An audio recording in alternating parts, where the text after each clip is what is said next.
What if I told you that some of the most effective medicines in human history weren't abandoned because they failed? They were buried because they succeeded too well, too cheaply, too accessible, in ways that threatened industries worth hundreds of billions of dollars. I need you to sit with that for a second, because what I'm about to show you isn't a conspiracy theory. It's documented history. Across the last 150 years, governments, medical boards, and pharmaceutical lobbies systematically discredited, restricted, and in some cases outright banned traditional plant medicines that had been healing people for thousands of years. Not because clinical evidence showed they were dangerous, but because clinical evidence showed they worked. And when something works, grows in the ground, can't be patented, and costs almost nothing, it becomes a threat to every corporation that profits from you being sick. Today I'm going to show you the seeds and herbs they tried to erase, the ones they told you were folklore, the ones they told your grandmother were old wives' tales, the ones they stripped from medical school curricula and replaced with synthetic molecules that came with side effects, requiring more synthetic molecules to manage. And here's what should keep every pharmaceutical executive up at night. These remedies didn't die. They survived. Underground. In kitchen gardens. In old books nobody reads. In grandmother's cupboards across every continent. And now modern clinical research is proving, one peer-reviewed study at a time, that they still work.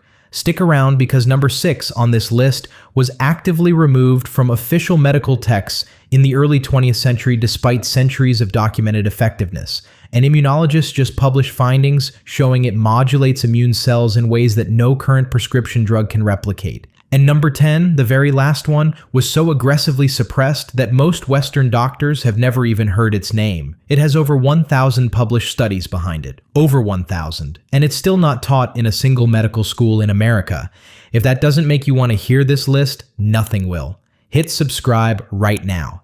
Because every week on this channel we dig up what the system buried and put the power of healing back where it's always belonged. In your hands. Let's get into it. Here are ancient seeds and herbs they tried to ban, ranked from suppressed to systematically erased, and every single one still works today. Number 1. Peppermint. The digestive cure they replaced with $1 billion drug market. Peppermint, Mentha piperita, was one of the most widely prescribed digestive medicines in the Western world for over 3,000 years. Egyptian, Greek, Roman, and medieval physicians all used it as first-line treatment for stomach pain, cramping, nausea, and intestinal dysfunction. It worked. Everyone knew it worked. And then the modern gastroenterology industry emerged and decided that digestive problems required proprietary pharmaceutical solutions, antacids, proton pump inhibitors, prescription antispasmodics, each one patented, each one profitable, each one carrying side effects that created demand for additional drugs. Meanwhile, clinical trials now confirm that peppermint oil capsules significantly reduce symptoms of irritable bowel syndrome, including abdominal pain and bloating.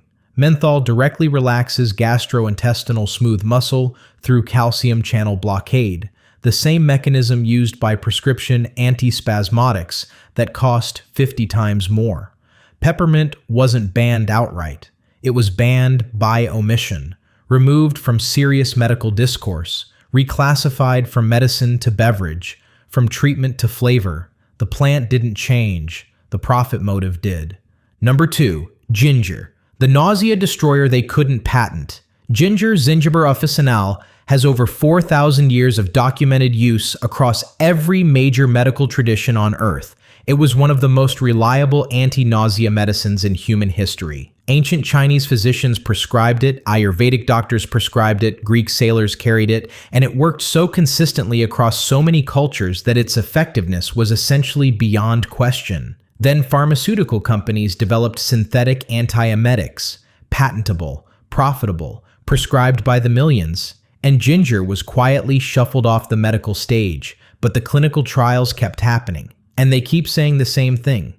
Ginger reduces nausea comparably to pharmaceutical antiemetics in post-surgical patients and chemotherapy patients. It contains gingerols and shogalls that inhibit serotonin receptors in the gut, the same mechanism targeted by ondansetron, one of the most prescribed anti-nausea drugs in the world. Ginger also reduces inflammatory markers, lowers blood sugar, inhibits COX-2 without gastrointestinal damage, and has documented antimicrobial properties. Traditional use was fresh ginger tea, dried ginger powder, and raw ginger consumed with meals. Cost per dose is virtually nothing. Effectiveness is clinically proven, and yet it still isn't included in standard medical training as a first-line intervention for nausea. The question isn't whether ginger works. The question is why the medical system pretends it doesn't. Number 3. Echinacea. The immune herb America tried to forget. This one has a specific, traceable history of suppression that should make everyone uncomfortable. Echinacea was used by Native American healers for over 400 years before European contact. Great Plains tribes relied on it as their primary medicine for infections, wounds, and venomous bites. When European settlers learned about it, echinacea became one of the most popular medicines in America through the early 1900s. Doctors prescribed it, pharmacies stocked it. It was mainstream medicine. Then in 1910, the Flexner Report reorganized American medical education around pharmaceutical-based treatment. Anything that couldn't be standardized, patented, and manufactured by a drug company was systematically excluded. Echinacea vanished from medical curricula almost overnight. Not because it was tested and failed, because it was reclassified as unscientific without being tested at all. Decades later, the clinical trials arrived anyway. Meta-analyses show echinacea reduces the incidence of common colds by up to 58% and reduces their duration and severity. The plant contains alkamides, polysaccharides, and chicoric acid that enhance macrophage activity, increase natural killer cell function, and modulate immune signaling in ways researchers are still mapping. Native American healers got it right. American medicine erased it. And now, clinical science is writing it back into the record. The only people who lost in this story were patients who spent a century without access to an effective immune support that grows wild across North America. Number 4. Valerian, the sleep herb they replaced with addictive pills. Valeriana officinalis was the Western world's primary sleep medicine for over 2,000 years. Hippocrates prescribed it. Galen documented it. It was used across Europe as the standard treatment for insomnia and nervous conditions well into the 19th century. Then barbiturates arrived, then benzodiazepines, then Z-drugs like zolpidem. Each generation of pharmaceutical sleep aids was marketed as safer than the last. Each one turned out to carry dependency risks, cognitive impairment, rebound insomnia, and in some cases, increased mortality risk. Meanwhile, valerian sat on the shelf, ignored. Its active compound valerianic acid inhibits the enzymatic breakdown of GABA in the brain, amplifying the brain's own calming neurotransmitter. Clinical studies show it improves sleep onset and sleep quality without morning grogginess, without dependency, without withdrawal syndrome. Valerian wasn't dangerous, it was unprofitable. The sleep aid market generates over $70 billion annually. Valerian root costs pennies per dose. The economics of suppression don't require a secret meeting in a dark room. They just require a system that rewards what generates revenue and ignores what doesn't. Number 5. Calendula. The wound healer hospitals walked away from. Calendula officinalis, was the standard wound treatment across European medicine for centuries. Monastery gardens grew it specifically for surgical care. Military medics packed it in field kits. Midwives used it for postpartum healing. It was so embedded in medical practice that hospitals were designed with gardens to grow it. Then antiseptic chemicals and antibiotic creams arrived, and calendula was abandoned not because it failed a clinical trial, but because it was never given one. It was simply replaced by products that came from factories instead of gardens. Modern research has now shown what centuries of medical practice already established.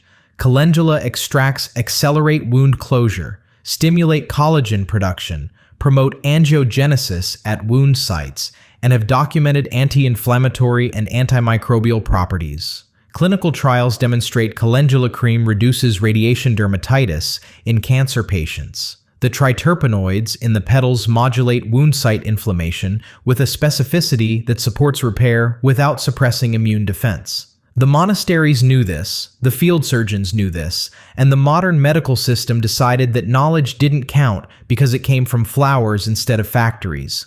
Number 6. Echinacea's story was institutional, but this one is different. This one was actively pulled from the books. Yarrow, Achillea millefolium, named after Achilles, used by Greek soldiers, Roman legions, medieval knights, and Native American warriors across completely independent traditions, was one of the most important wound herbs in Western medicine for over 2,000 years. Military surgeons carried it as standard equipment. It appears in every major European herbal text, from Dioscorides through the Renaissance. And then, in the early 20th century reorganization of Western medicine, yarrow was stripped from pharmacopoeias and medical references, alongside hundreds of other traditional plant medicines. Not tested and rejected, simply deleted. But the chemistry didn't care about medical politics. Yarrow contains acetylene, a compound with verified hemostatic properties that accelerates clotting. It contains anti-inflammatory flavonoids, antimicrobial sesquiterpene lactones, and analgesic compounds. Immunologists recently discovered yarrow activates tissue repair signaling cascades that modulate the inflammatory phase of wound healing with a precision that synthetic wound treatments still can't match. It reduces excessive inflammation while maintaining enough immune activation to prevent infection. That balancing act is exactly what makes wound healing successful. And it's exactly what ancient warriors experienced every time they packed crushed yarrow leaves into a wound that should have killed them. Yarrow was removed from the official record, but the research is writing it back in. And the findings are confirming what soldiers knew 2,000 years ago. Number 7. Flax seeds. The hormone regulator the system never wanted you to know about. Flax seeds, Linum usitatissimum, contain the highest concentration of lignans of any food ever measured, up to 800 times more than the next closest food. Lignans are compounds that your gut bacteria convert into molecules that directly modulate estrogen metabolism, helping your body process and eliminate excess estrogen more efficiently. In a world saturated with xenoestrogens from plastics, pesticides, and industrial chemicals, that function is more critical now than at any point in human history. Clinical studies show flaxseed consumption reduces circulating estrogen levels, improves estrogen metabolism ratios, and shows protective effects against hormonally driven cancers. It also lowers blood pressure, reduces LDL cholesterol, and decreases inflammatory markers. Charlemagne, the emperor who united Europe, passed laws requiring his subjects to consume flaxseed. A king mandated it by royal decree, and then we forgot about it entirely. Flax seeds weren't banned by legislation, they were banned by neglect, by a medical system that has no mechanism for recommending foods that can't generate pharmaceutical revenue. The most powerful hormone-regulating food on the planet costs less than $1 a pound, and most doctors have never once mentioned it to a patient. Number 8. Oregano. The antibiotic they couldn't control. Oregano, Origanum vulgar, contains carvacrol and thymol, two phenolic compounds with broad-spectrum antibacterial, antifungal, antiviral, and antiparasitic effects. Ancient Greek physicians used it as one of their primary antimicrobial medicines. Studies show oregano oil is effective against bacteria, including antibiotic-resistant strains. Research demonstrates it disrupts bacterial cell membranes in ways that make resistance development difficult. Clinical studies confirm it reduces gut parasites and supports healthy intestinal flora. Here's the context that makes oregano's marginalization particularly troubling. We are in an antibiotic resistance crisis. The World Health Organization calls it one of the greatest threats to human health. Bacteria are evolving resistance to synthetic antibiotics faster than we can develop replacements.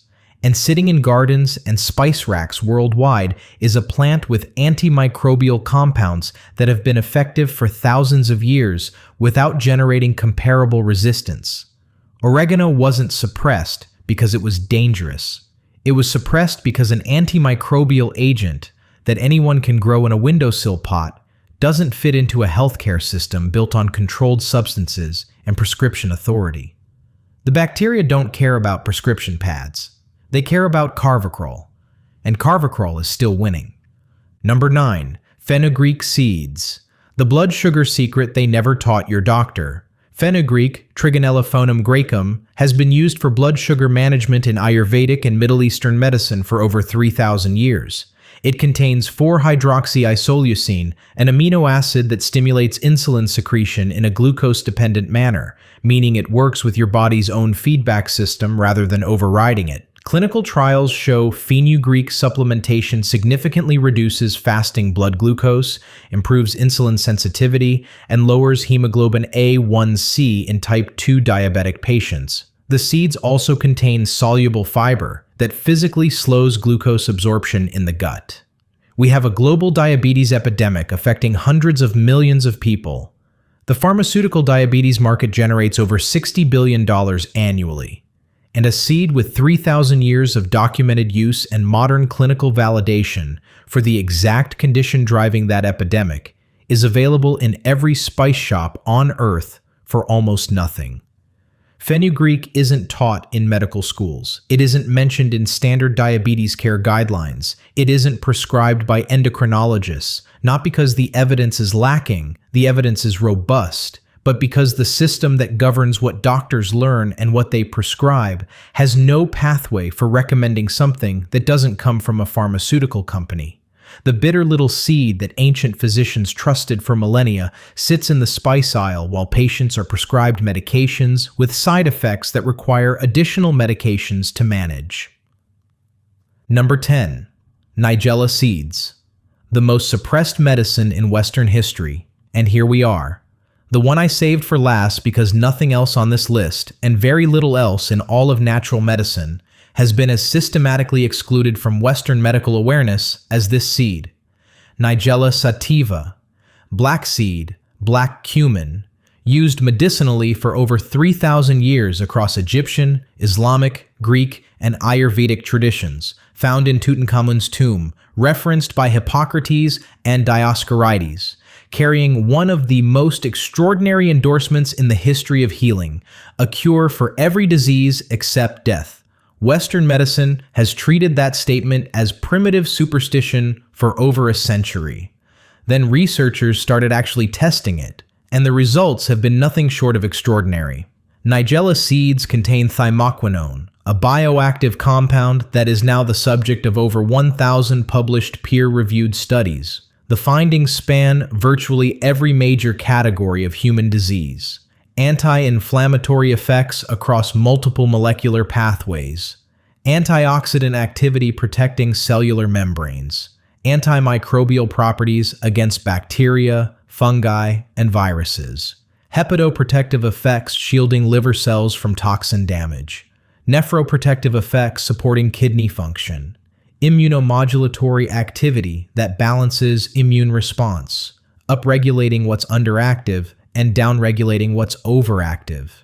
Clinical trials in humans show Nigella supplementation reduces blood pressure, improves cholesterol profiles, lowers blood sugar, decreases inflammatory markers, and enhances immune function.